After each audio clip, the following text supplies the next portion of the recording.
The News Geezers lunch, held on November 12, 2016, was at Victoria's in North Hollywood.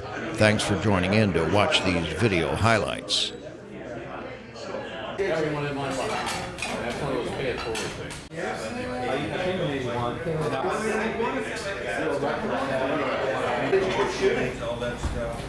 couldn't get a job shooting.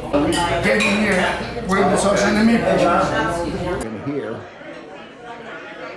The program was in 3 parts, featuring tributes to 2 members who died since our previous get-together in July. They were Bob Long, a unique broadcast journalist and former news director at KNBC Los Angeles and other stations, and Saul Halpert, a Los Angeles veteran whose long career started in the early 50s and stretched across the ABC, CBS, and NBC local stations here. We started our program with a salute to a living legend, Pete Noyes, who received an honorary lifetime membership from the Press Photographers Association of Greater Los Angeles. But several weeks ago, Pete Noyes and I were chatting outside Saul Halpert's memorial. And I said, Pete, it's really a thrill to be on the board and recognize you as a honorary member of the Press Photographers Association of Greater Los Angeles. And he said, I knew George Watson. Now, there's probably very few of you here in the room that know who George Watson is. That's George. He's the guy who founded the Press Photographers Association back in 1936, 80 years ago. It didn't surprise me at all to hear Pete say that he knew George Watson. Pete knows just about everybody of note in the business since he started making his own waves 60 years ago. And like our organization, Pete has always recognized and supported the efforts of photojournalists he's encountered, employed, and most of all encouraged through the years. And while Pete was a first-rate journalist himself, he recognized the power of the spoken word, and he also equally recognized the power of good photojournalism. Now I'd like to introduce John McCoy, the president of the Press Photographers Association.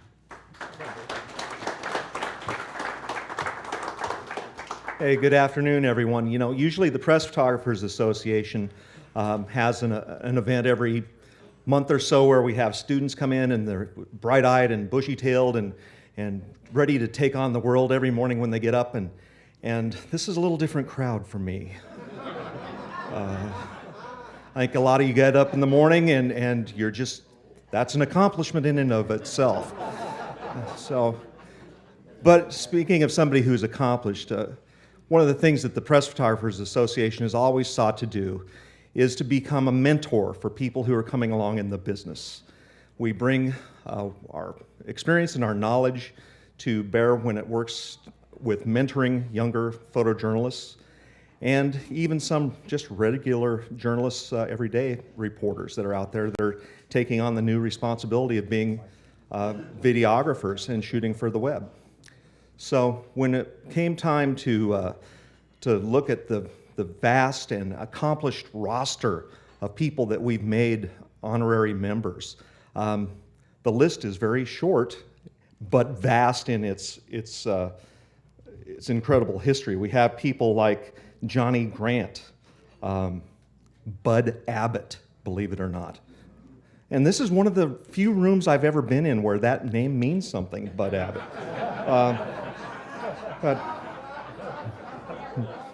Neil Armstrong is a member. Tommy Lasorda is a member. Jack Popejoy is a member. Joe Rosenthal, who you may have seen his photo of the flag being risen above Iwo Jima, was a member. And now we welcome to our ranks somebody who is equally as important to what he's done in his career. And it's our honor to have our Chairman of the Board, Dave Fernandez, present a plaque of appreciation and a well-deserved membership to the Press Photographers Association of Greater Los Angeles, Pete Noyes.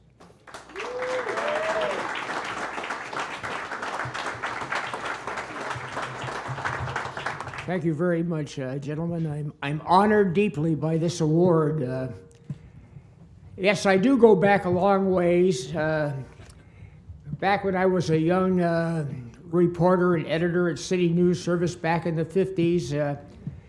The Watson brothers would entertain themselves in my newsroom by waiting for me to assign them the breaking news stories. We had a great relationship. I've always had a great relationship with the cameramen in this business and the soundmen, who are now a vanishing breed. But I must tell you that the honor belongs to these guys who made the pictures, who made television news work way back when it was news. We're not going on.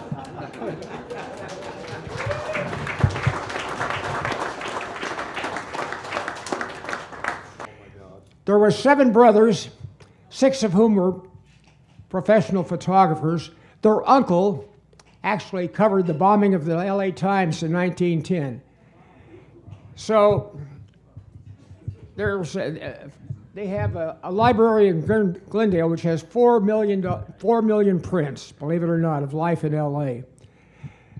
But the closing thing I want to say about the Watson brothers, there were 7 brothers, and one of them asked Coy, you have a large Catholic family. He said, no, we're oversexed Lutherans. So anyway, that's as much as I have to say, because Tardo said, get on and get off. You've got a minute or two, and that's it. So I want to thank everybody for showing up here today. I love you all. I love the business.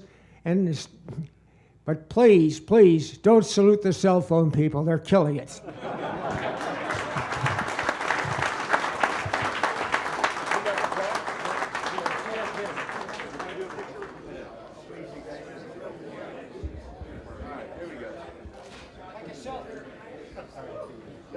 And finally, Lou, hang on to yourself, man. Could I ask everybody to give a standing ovation to Pete Noyes, please? I think he deserves it. Pete, this is for you.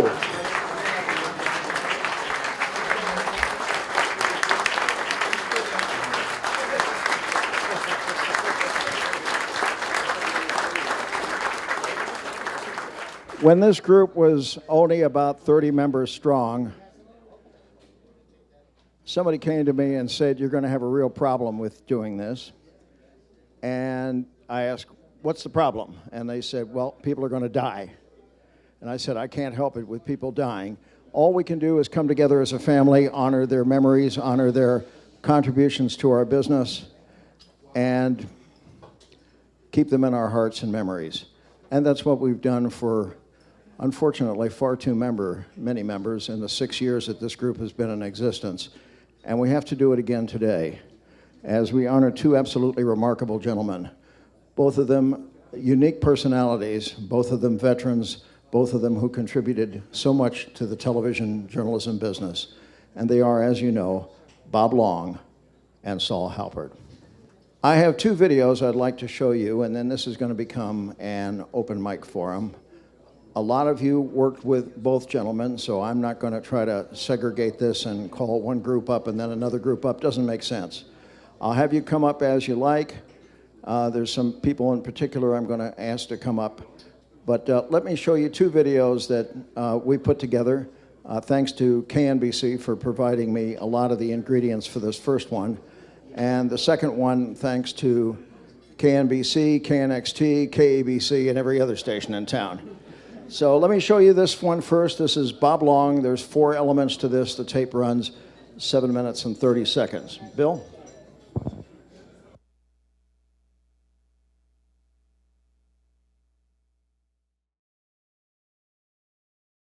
A point of personal privilege. There are those of us in the television news business who believe this business, including programs like this, can be a force for good in a community, not just in news and information, but holding up a mirror to a community as to what is good, what needs to change, holding individuals accountable for policies and institutions, those politicians, as well as those in business and labor.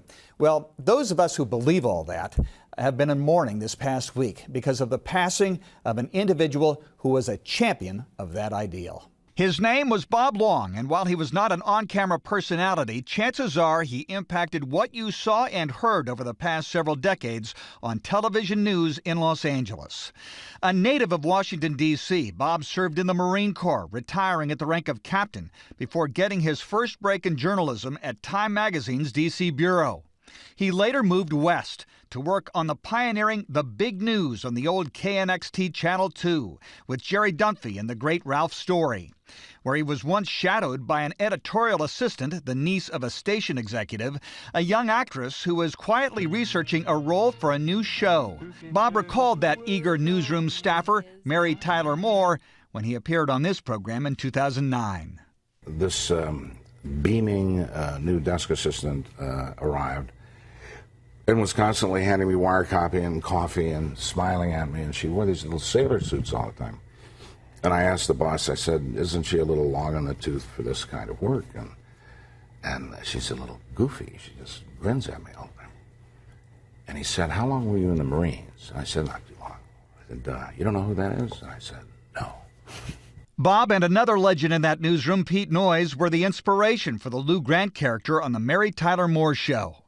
As with plenty of other old-school news guys, Bob had a colorful past, such as when, at the age of 14, he had a happenstance meeting with the bodyguard for Fidel Castro, who was visiting Washington following the overthrow of Batista. Castro liked the boy so much, he had Bob show him around Washington for the 4 nights he was in town.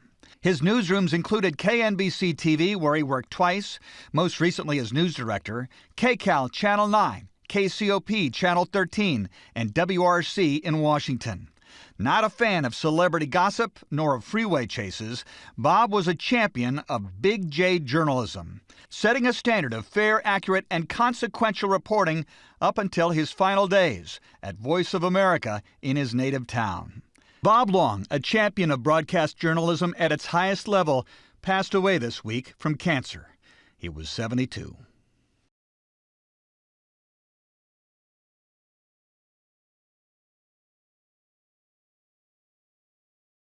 It is a very sad day in the TV news business, and it's especially sad here at KNBC. Legendary newsman and our friend Bob Long passed away today. Bob was the vice president of news here at KNBC from 2003 to 2009. He was also our managing editor before that, and he served as the news boss at our sister station in Washington, D.C. Bob had a true entrepreneur spirit. He ran his own production company and produced documentaries for more than 17 years. He even developed Hollywood movie content. Above all, Bob was passionate, unique, and a true journalist. All of us here at NBC4 are going to miss our dear friend.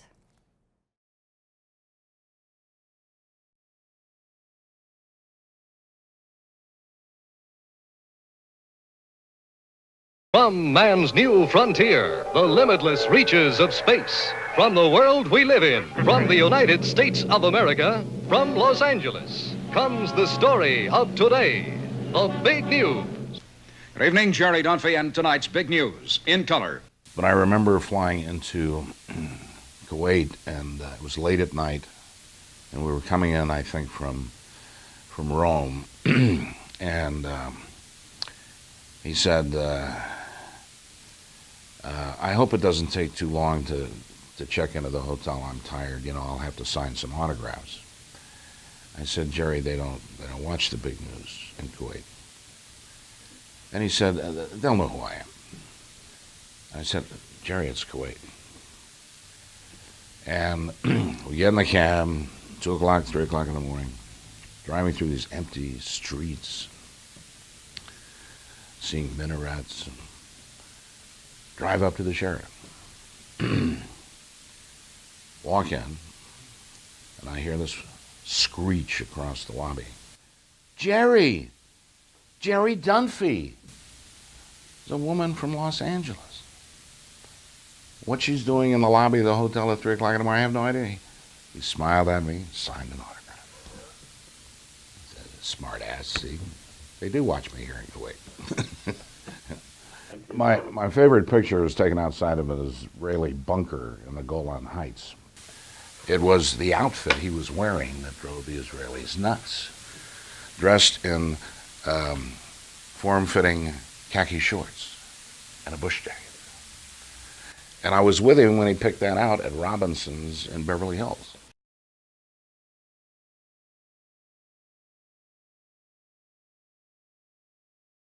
I would like to say, before we go, I would be remiss if I didn't acknowledge the passing of my friend and very colleague, Bob Long, a giant television journalist and mentor who died last weekend.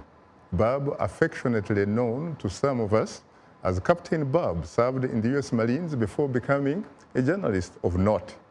I shall always remember him for having taught and encouraged me to be the best broadcast journalist that I could be by remaining authentically the kid from Kabale, southwestern Uganda.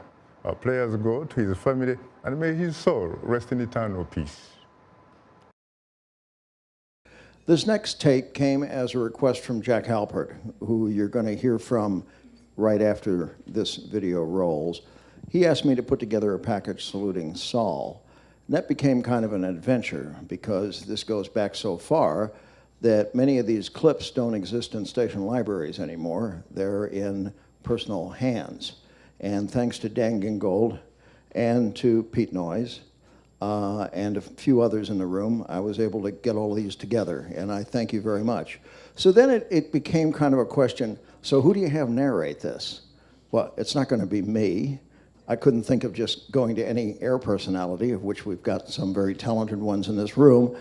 So I kind of thought, who would be best to do it? You'll hear who I selected. This piece runs 11:30. Roll, please.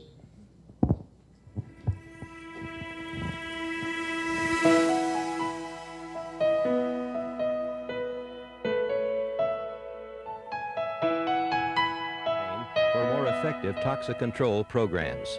Saul Halpert, Channel 4 News, Cheviot Hills. The death of Saul Halpert brings back so many memories of a great reporter I've often called gritty and undersized.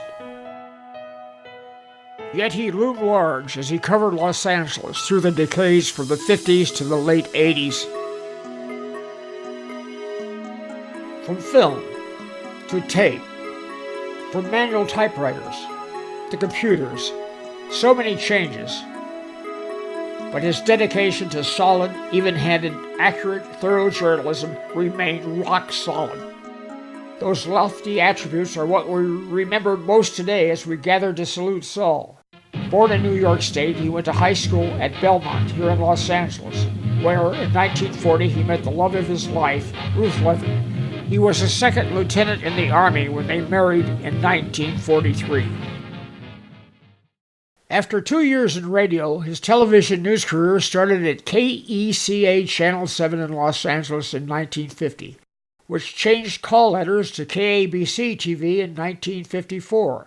He was at Channel 7 for a decade, a newsroom pioneer there, before landing at Channel 2 in 1962 when it was still KNXT. The previous year, the CBS station had launched a revolution in TV news. From the desert to the sea to all of Southern California, good evening. From Los Angeles comes the story of today, the big news. The most complete news report by the most distinguished team of reporters in Los Angeles television. Good evening, Jerry Dunphy with tonight's big news. I was the producer of the big news, and in December of 1963, I assigned Saul to cover the dramatic end of the Frank Sinatra Jr. kidnapping. But I had to break Saul from that story, dispatching him and his crew to the Baldwin Hills Dam, where it was on the verge of bursting. Saul and his camera crew, Doug Dare and Pierre Adage, were on the top of the dam when it started to give way.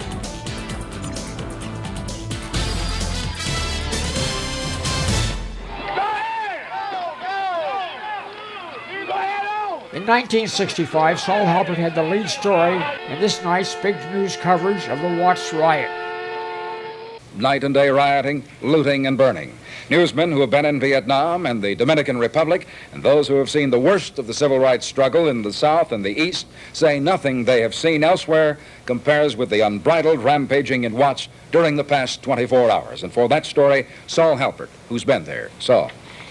Jerry, As we drove south on Avalon Boulevard this morning on our way to the heart of the Watts Business District, the barrage of rocks began at 105th Street.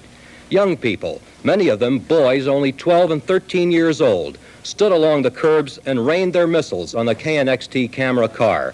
Fortunately, no glass was broken. The sprawling ghetto that is much of Watts, where 1 out of every 3 adults is unemployed and 60% of the people are on some form of welfare, presented the shocking spectacle of a battle zone this afternoon. It was a community on fire, the fires of frustration and hate. Withdraw from the immediate area as soon as possible to Imperial on the north, 120th on the south, San Pedro on the west, and Stanford on the east. Late this afternoon, the rioting spilled out of its original perimeters into fringe areas. As we drove away from the scene, we observed 4 little girls, perhaps 5 years old, playing on a sidewalk on a street just a dozen blocks from 103rd and Compton. 3 of the children were Negro, 1 was white, playing peacefully together, only a few blocks, but a world away from small boys throwing rocks. Jerry? Many years later, Saul looked back on the glory days of the big news. The story of today. The big news was an impressive vehicle for conveying the news to this community. And it was probably the most influential of all of the stations. From man's new frontier, the limitless reaches of space. From the world we live in, from the United States of America, from Los Angeles, comes the story of today, the big news. From Channel 2, Saul moved on to KNBC Channel 4. There he was a reporter and moderator of the Golden Mike Award-winning program News Conference. There were opportunities to interview presidents, among them Jimmy Carter and George H.W. Bush. It was as a political reporter that Saul really thrived. This is what it's all about. A clean, safe drink of water, say sponsors of Proposition 65. That's the so-called Clean Water Initiative on the November ballot. The likes of Gregory Peck, Chevy Chase, Goldie Hawn, and Rosanna Arquette turned out at Cheviot Hills Park to tell why they're working for the measure. It means something to everybody, regardless of their background, politically. Intended or not, Prop 65 will be an issue in the race for governor, with incumbent George Deukmejian opposing it, Mayor Tom Bradley making a centerpiece of his campaign for more effective toxic control programs. Saul Halpert, Channel 4 News, Cheviot Hills. Saul left KNBC in 1989 after 14 years. He went on to serve as a media consultant and freelance writer. Saul became an instructor at both USC, where he earned his undergrad degree in journalism in the 50s, and at UCLA, where he earned his master's degree, also in journalism.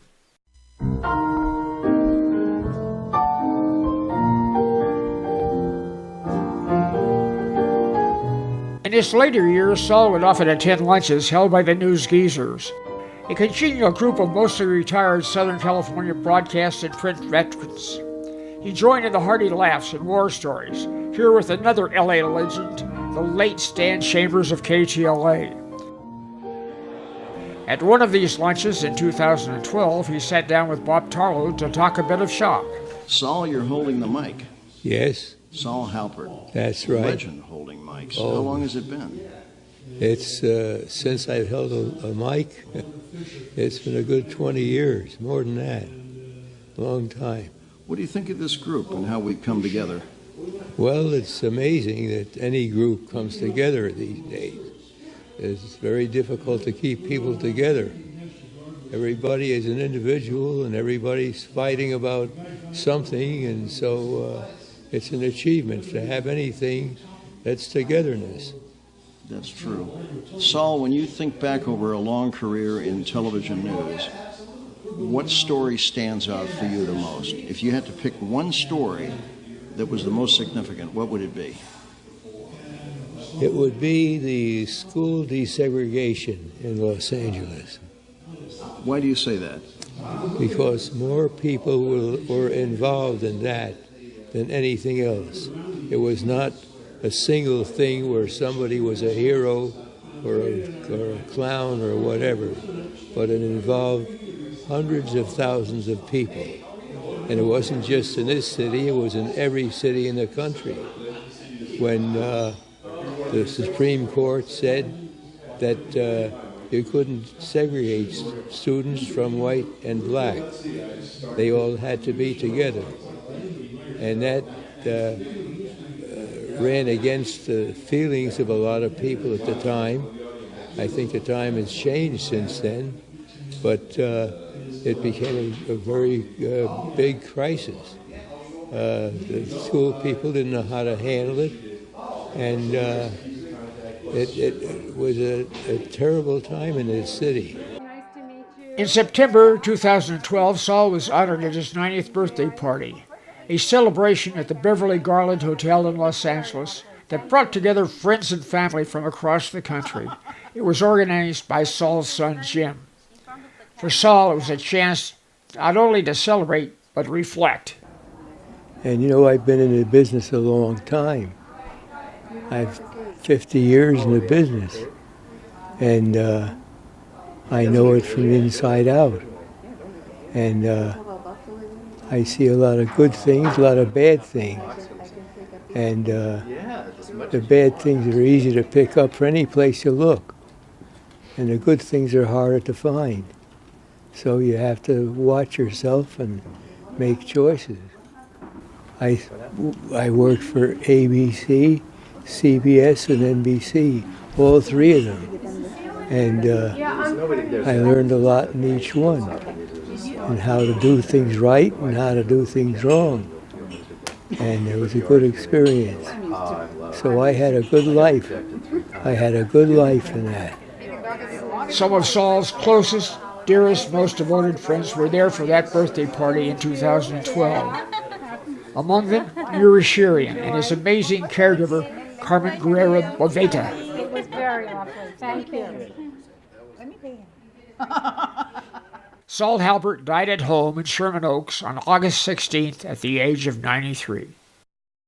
The following Sunday, Conan Nolan, now the host of Channel 4 News Conference, saluted Saul on the air with clips from stories. And to close, this appreciation. Saul had integrity, the respect of those he covered and his colleagues, and a dedication to the public he believed he was obliged to serve.